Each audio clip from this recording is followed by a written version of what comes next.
going on, guys? RedMaster here, and welcome back to another Cards and Castles video. Today, we will be going over the Call of the Grave set. As you can see, new set, new cards, so much excitement to go over. And today, I thought bringing another special guest would elevate the presentation of these new cards. Say what's up, special guest. Hey guys, it's MongerMonger, your favorite person. Alright, moving on. So, we're going to be hopping into all 7 cards, giving you a breakdown of what they are all about, and just overall giving, I guess, a judgment on the set as a whole. So, sound good to you, man? That sounds great. Alright, so let's hop into it with the first card, which is Fear. Now, Fear is the most basic, I would say, of the newest set. Of course, for 1 gold, it is a Warlock card, and you make any unit flee in terror. So basically replicating Tyrannosaur's effects into a card to make Fear a legitimate thing, I believe.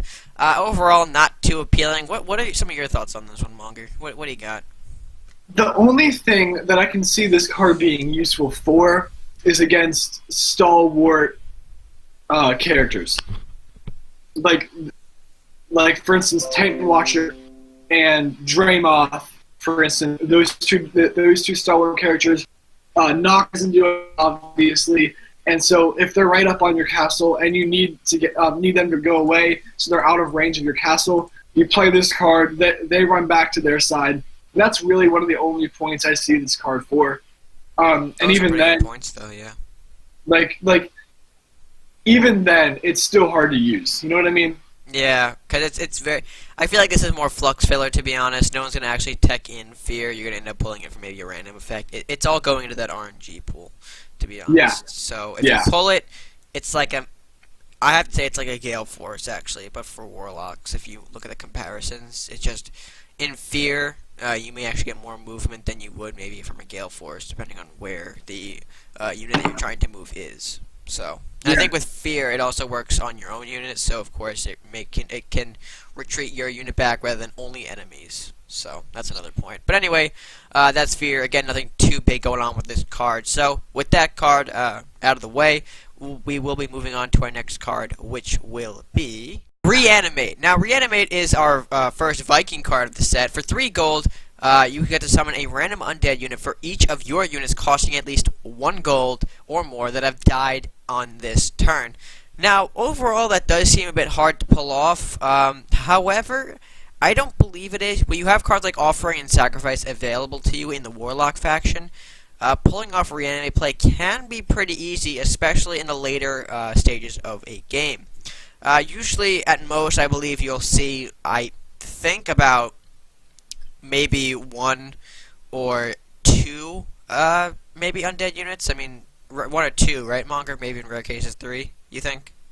Yeah, probably. But there is a sneaky play that I've recently thought of with this card. Cursed Pirates, don't they cost at least 1 or more? Yeah, they do cost 1 gold. So, you know, there you go. There's some Cursed Pirates for you, you know, getting some Sea Witch action. However, not much room to sacrifice. If you can pull off, that's great, but again, the conflicting faction, it just overall a bit difficult to use. What are your thoughts, Monger? What do you got? There is 1 card that works really well with Reanimate, and that is Rally the Town. Rally the Town plus Reanimate is really good because that summons 4 undead units as soon as you kill off those 2 lumberjacks and those 2 peasants. You usually use Rally the Town to defend your base when there's like a swarm coming on, and obviously peasant militias and lumberjacks die pretty quickly because of their low health. And so if you kill them off that turn and then play Reanimate, that's like one of the best end game plays you could possibly do. Yeah, that does cost around 8 gold, so that is a very good possibility. Problem is with that, you do have to remember the attack too that is factoring. If you are going to attack something, make sure that unit doesn't really die too quickly, or else you're not going to be able to sack all of your units into it. That's just a little thought to have. But anyway, I think that covers it up for Reanimate. It can be pretty good. I do want to quickly mention that pool. The pool for this thing is incredible. I think it pretty much summons possibly any undead unit besides zombies. I think you go from like Cursed Pirate to Rakanoth. I don't think I've seen a Rakanoth off of Reanimate yet, but I know you can get Mordok off of Reanimate, as well as Yes. vampires, wraiths, Grendels, Gravestalkers, the whole shebang. So the pool incredibly high and incredibly useful. So with that being said, I think that's gonna wrap it up for Reanimate, which gives us our next card, which will be the Lich. Now the Lich is another 3 gold Viking unit. That sort of has some interesting, I guess, mechanics built into it. As you can see, it does have a 3/7 stat, which is pretty good for 3 gold. Pretty similar to actually Talabos's stat line. It's only got 2 movement though, so less movement than Talabos, but it also has the Frost Aura. The Frost Aura is pretty useful, I would say, for a card around 3 gold. You know, just build that into a unit. That's another Aura unit that I guess Aura players have at their disposal. But another thing to keep in mind, too, with this card, the Sacrificing Mages. Usually you might see a Lich off of a Maddie play, and that's pretty much the direction that Lich is taking. When you have Lich, you're usually sacrificing a weak unit, and in this case, the weakest mage probably would be Maddie for that 0/1 body. I just see Maddie being so easily sacrificed into a Lich, and then having that Lich that's 3/7 with that Frost Aura running around, and that Frost Aura can be annoying since it freezes. Not only damages but freezes as well. So pretty annoying. But what are your thoughts on this one? See, Lich, it's very hard to play if you have it as an actual card in your deck. It is very hard to play. That is true. I see that you could use it in mage decks, but the real places that I would see Lich come play would be when you play either Reanimate or you summon it from Mordok. That is true. Or the Reanimate, of course, it is an undead, so that includes Lich in that pool as well. Exactly.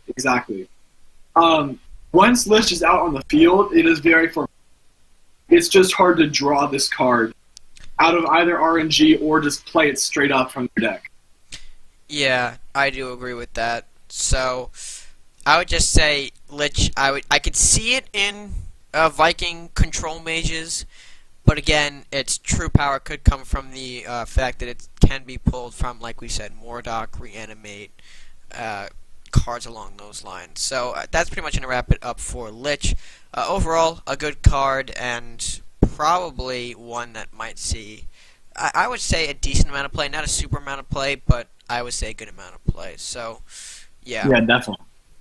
Yeah, okay. Our next card today will be the Were-Rat. Now, the Were-Rat is sort of like this oddball in the set. It is not related to undead in any matter. It is, in fact, more support for rats. However, I don't think it's necessary support, if that makes sense. So, it is a 3 gold ninja card, of course, 4/3 stats with 3 movement. And it's also got that Rampage. So, the Rampage is pretty good. It gives rats a new tool. However, the biggest negative of this card is the fact that you have to transform a rat already. That just makes Were-Rat seem like more support for the rats, and they don't really need the support right now, to be honest. With only about 6 out of 50 cards in a deck that spawn the rats, rat decks are usually devoted to bouncing your generators, i.e. hovels, if you need to protect them, or rat kings from more rats. And then you have the support. Fat Bard, Focus Spells, Armories, maybe even Blacksmith, and now the Were-Rat. So, I don't think it's a necessary support card to have, and I just feel like this card would be so much better if it did not have that transforming restriction. But what are your thoughts on this one, Monger? See, I do agree with you. I do agree that rats definitely need at the very least, one more spawn. Like, one more rat spawn. One more rat spawn. But once you get this out on the board, it destroys like everything, especially if you have Fat Bard out too. Like this clears the board immediately, and it's only like 3. So it's only 3 gold. Yeah, that is true. So I think it is very worth its cost, and I think it will help rats. It's just, will you be able to draw that rat spawn in order to play this?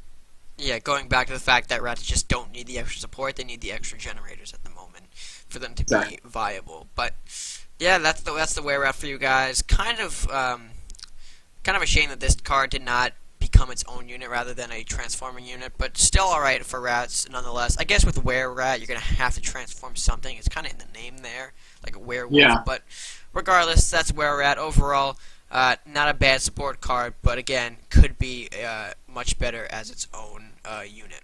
Our next card will be the Dwarven Sharpshooter, the newest dwarf card, and one, of course, that has been featured on the menu page, and everyone loves menu page units that haven't been released yet. But anyway, Dwarven Sharpshooter, for 4 gold, you get a pirate unit that has a 2/3, 2/2 range, but only 1 movement. And that 1 movement's pretty important due to its ability to awaken and gain additional range. Now, this is probably the most prevalent in the Warlock Pirate Awaken.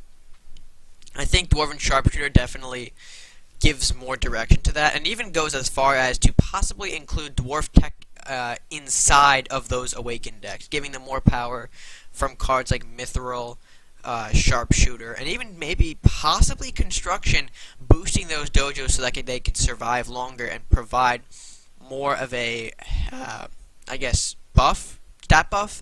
Stat buff.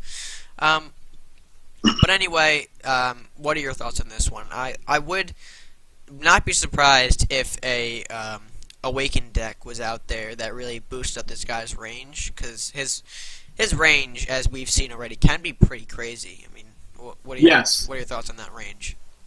Yes, the thing that stands out with this card is obviously the Awakened Game +1 range, and as far as I know, there is no cap to how much range a unit can get. I'm going to disagree with that. I think it's 5 along the same lines that movement has a cap, but again, hasn't really been seen yet. There has been tests done on this card, but we haven't been able to get it to the point where we've maxed out a range. That's because usually it dies once it's reached range 3 or 4. We haven't exceeded that 5 limit yet. It's going to be interesting to see if someone can actually break that, though, and exceed 5, which will be pretty crazy. But I think the cap is actually 5, similar to movement, personally. Even if the cap is 5, having a unit that has 5 range is completely crazy. That's pretty ridiculous. It reinforces that Warlock Pirate Awaken to a whole new level. Yeah. Oh yeah, like you're gonna see so much Awakened decks and so much Undead decks because of this new expansion. Yeah, but I actually do have a deck that I've actually used for Dwarven Sharpshooter. I'll be bringing that to you guys in a later video, just to show you what type of powered Sharpshooter can create. But anyways, diverting from the Sharpshooter at hand, are there any additional thoughts you want to throw out there on him? He has a really cool sprite, and he's got a really cool beard. Yeah, that too. I think, well, no, I can't say that. But I like the fact that he's a sniper. Not like the sniper we have. Like, he's actually titled sniper, but has a bow and arrow. Like, this is an actual sniper. Right, yeah. So that's pretty cool. But anyway, that's going to wrap it up for Dwarven Sharpshooter. Overall, a very good addition to Dwarf and Awakened decks in particular. Next up is the Wraith. Now, the Wraith is an interesting undead card, to say the least. It has actually been teased. This card has been on actually the menu pages for Arcanon War. If you don't remember that purple ghost, this is actually it. It is the Wraith. So basically, the Wraith is a 5 gold neutral unit with a 2/8 stat line and 4 movement. And what makes him special is the fact that he's got flying, which is, I think that's the first time we've seen flying on an actually, no, vampire flies. So I would be lying if I told you guys he's the only undead with flying. That's wrong. But he's also got an ability that's sort of similar to T-Rex, as you see. Units damaged by Wraith will flee in terror. So that's pretty much like the Fear Aura of Tyrannosaur. Except it's not an aura, it's a combo effect, if you will. But overall, I haven't really seen much out of Wraith, especially when he competes with Grendel for that 5 gold undead slot. But what are your thoughts on this one? Because I'm sort of like, I don't really know how exactly to define Wraith as a card at the moment. Whether he's good, whether he's bad. I mean, that 8 health is pretty good. Yeah, it is. But overall, what are your thoughts on it? See, I use Wraith as a defensive card Okay. because sure he has 4 movement, but that's kind of irrelevant for the ability that he has. Mm-hmm. I see him as if there's this huge unit coming towards your caster, like, oh crap, what do I do? I can't kill this turn. Oh wait, I have a Wraith. I hit him with the Wraith, and then he runs away back to the other person's side, giving you an extra turn to prepare for this said big unit. Mm-hmm. And then plus it says any unit is damaged by Wraith. That means if he's attacking or defending, again, Wraith is a really good body block with 8 health. It's sort of like a weaker Villaroth if you think about it like that. Yeah, exactly. Yeah, it's a Villaroth ability, but except instead of units dying, they run away. Yeah, which is going to take a while to get back over to the other side. Exactly. But anyway, that's Wraith. Overall, not a good card. Well, I'm sorry, not really a bad card, but it's sort of like it's up to you to figure out if it's good or not for your deck or not. But that being said, on Wraith, I think it's a perfect time to move on to the last and final card of this expansion, which is Mordok. Mordok the Dark Rider. Now, this guy is incredible. So far, he is the ultimate standout card from the mini expansion. As you can see, 8 gold in the neutral category. He is a legendary, and pretty clear to see why. He's got Lifesteal, which is a new ability, of course, as you can see here. Gains health after attacking, as well as a combo ability that summons a random undead unit. Now, this pool is tremendous. It's pretty much the same pool as Reanimate, going as far as to summon itself, Rakanoth, vampires, wraiths, banshees, the whole shebang. And of course, that stat line 4/8 for 3 movement is not that bad either. As well as the tags, you got undead, dwarf, and dinosaur. 3 tags, which gives him the ability to gain power off of 3 different archetypes. Very powerful, and just overall, if you do not have Mordok, I highly suggest getting it. But Monger, what are your thoughts on Mordok? I know you have some interesting things to say about this guy. See, Mordok, obviously, amazing offensive unit, amazing endgame.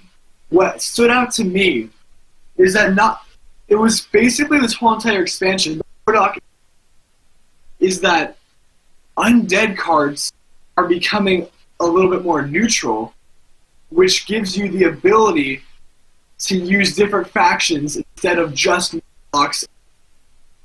Okay, so basically just separating that faction away. You kind of got cut off there for a minute, but you're saying that this allows the undeads to branch into other factions rather than just warlocks and pirates. Okay. Yes, that's exactly what I'm saying. And I think that's really cool because now, because undead can branch off into other factions, you can see so many new combos and so many creative ways to make these cards powerful. Ninja zombies, gonna be a thing, folks. Oh yes, it definitely can be. Sure. Yeah, but I see more also in the Viking section. I guess that's like the first branch it's gonna go to because you've got the Lich and the Reanimate. So yes, that's probably where Undead will take its first stop. But regardless, a very, very strong card. And if you guys are on the fence right now about buying this set, I highly recommend doing so for this card. This card makes the entire set so much more worth it. Yes, definitely. Definitely. And you get 3 copies of every single card. Yeah, that is true. So it's like you're getting 3 Mordoks instantly, as well as 3 of every other card we've reviewed tonight. So a pretty good deal if any of you are on the fence about buying that. Yes, I feel like it's extremely cheap for the amount of cards you're getting out of it. Mm-hmm. Agreed. So yeah, that's Mordok. Very good card. Very worth it, and I think overall it just completes the set that much better. So guys, that is all the cards we have. Only 7 cards to review out of this set, but hopefully we get more content like this in the future. It's nice to review about 7 cards. I hope we get more per set. I mean, 7 cards isn't that much, but I still like the idea of getting new content sooner rather than later. It excites things, it spices things up. So yeah, any final words you got over there, Monger? I'm kind of about to hit the outro, but what do you got over there? Yeah, I mean, like, again, echoing what you're saying, I like that there's going to be less cards per expansion, but more frequently, much more frequently than what the expansions used to be. You know what I mean? Yeah. Hopefully, again, it will be like maybe like 10 cards time at least, or 15. Yeah, hopefully 10. Yeah. But anyway, that's going to wrap it up, folks. If you guys did enjoy the video, please make sure to give this video a like, share with your friends, and comment down below what you think of Call of the Grave. If you haven't bought it already, please make sure to do so, folks. It's only 600 silver. I'd say that's definitely worth it. You get 3 copies of every card in this new set. And yeah, with that being said, if you are new to the channel, please make sure to hit that subscribe button. All you gotta do to show support to the channel is just click that subscribe button.